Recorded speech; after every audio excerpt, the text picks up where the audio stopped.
சபா பாஜக வீடுகளை அகற்றுவதையும் அழிப்பதையும் அதிகாரிகள் உடனடியாக நிறுத்த வேண்டும் என்று மனித உரிமைகள் ஆராய்ச்சி மற்றும் முறையீட்டு மையமான சென்ட்ரா தெரிவித்துள்ளது. சபாவில் 500க்கும் மேற்பட்ட பாஜக மக்களுக்கு சொந்தமான வீடுகளை அழித்து அங்குள்ள மக்களை வெளியேற்றியதை கண்டித்த சென்ட்ரா இது மிகப்பெரிய மனித உரிமை மீறல் என்று குறிப்பிட்டுள்ளது.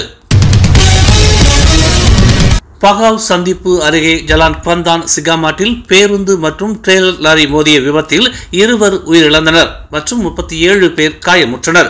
2 ஓட்டுநர்கள் உட்பட 39 பயணிகளை ஏற்றிச் சென்ற பேருந்து கட்டுப்பாட்டை இழந்து இரும்பு சுருள்கள் ஏற்றப்பட்ட லாரி மீது மோதி நள்ளிரவு 1:30 மணியளவில் சாலையில் கவிழ்ந்ததாக மாவட்ட காவல்துறை தலைவர் டிஎஸ்பி நார் அஸ்மான் யூசுப் தெரிவித்தார்.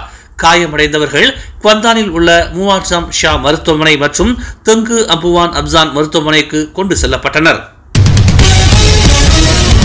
நிபோங் தபாலில் வசிப்பவர்கள் குறிப்பாக சுங்கைபகா பகுதியில் நீண்ட காலமாக எதிர்கொள்ளும் பற்றாக்குறையை நிவர்த்தி செய்ய பினாங்குக்கு சுத்திகரிக்கப்பட்ட தண்ணீரை விற்க கெடா அரசாங்கம் தயார் என்று பரிகாத்தான் நேஷனல் தேர்தல் இயக்குநர் சனுசினோர் தெரிவித்துள்ளார். லுபோ பண்டார் நீர் சுத்திகரிப்பு நிலையத்தில் கடாவில் சுத்திகரிக்கப்பட்ட நீர் உபரியாக இருப்பதாகவும் அதை பினாங்குக்கு விற்க தயாராக இருப்பதாகவும் அவர் கூறினார். 2 மடங்கு தண்ணீர் எடுக்கும் பினாங்கில் போதுமான தண்ணீர் இருக்க வேண்டும் என்று சனுசி கூறினார். பிரதமர் டதோஸ்ரீ அன்வார் இப்ராஹிமும் பினாங்கைச் சேர்ந்தவர் என்று குறிப்பிட்ட அவர் இந்த மாநிலம் தண்ணீர் விநியோகத்தில் அடிப்படை பிரச்சனைகளை எதிர்கொள்கிறது என்பதை ஏற்றுக்கொள்ள முடியாது என்று அவர் கூறினார். கடந்த ஜூன் 1ஆம் தேதி குலுவாங்கில் ஒரு தாய் யானையும் அதன் 3 குட்டிகளும் இறந்து கிடந்தது தொடர்பில் ஆய்வக மற்றும் நச்சுயியல் சோதனை முடிவுகளுக்காக மாநில அரசு இன்னும் காத்திருப்பதாக ஜொகூர் சுகாதார மற்றும் சுற்றுச்சூழல் குழுவின் தலைவர் லிங் தியான் சூன் தெரிவித்துள்ளார்.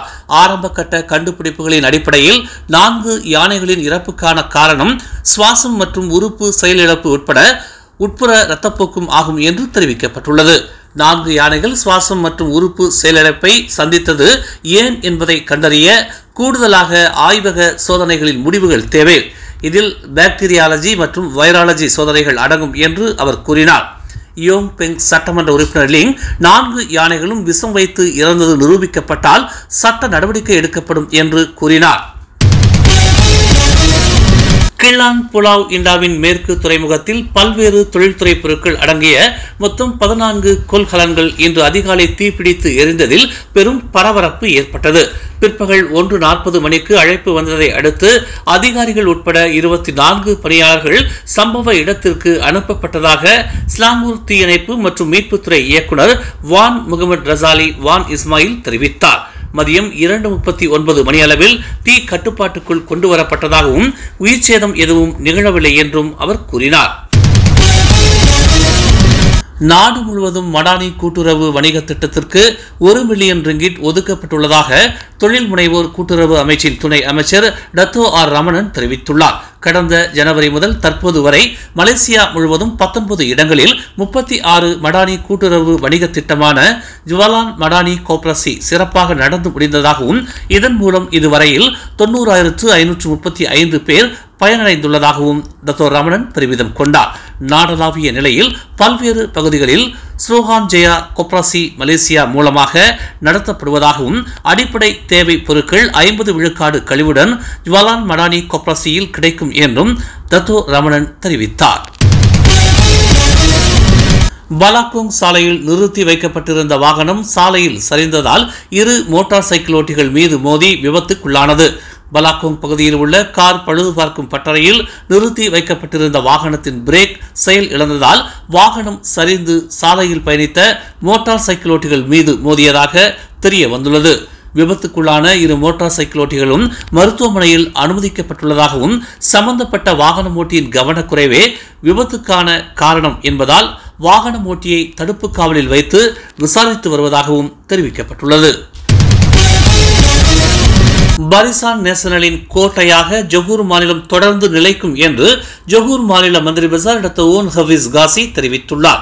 ஜொகூர் மாநில அளவிலான பரிசான் நேஷனல் மாநாடு நேற்று பெர்சாடா அனைத்துலக மாநாட்டு அரங்கில் நடைபெற்றது. இம்மாநாட்டில் பரிசான் நேஷனலின் உறுப்பு கட்சிகளான அம்னோ, மாசிச, மாயிகா, PBRS கட்சிகள் பங்கேற்றன.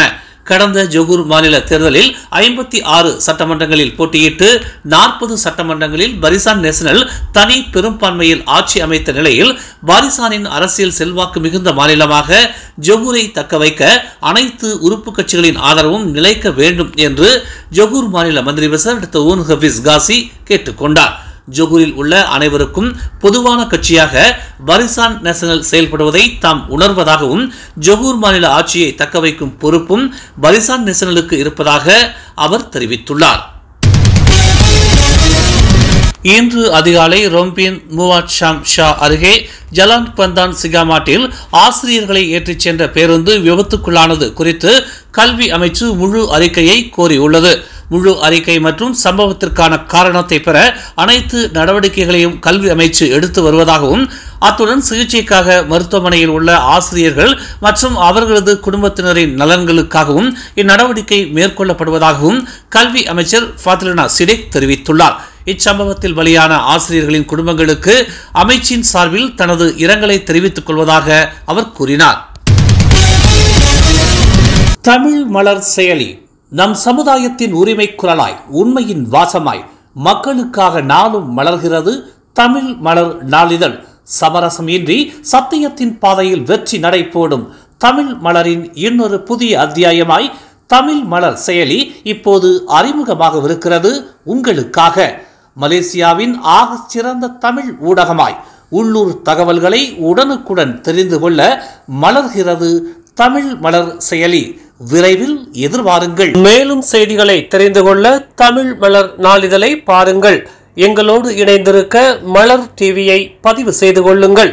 உறவுகள் மகிழ்ந்திட விருப்பம் மற்றும் பகிர்வு சேவையை சொடுக்குங்கள்.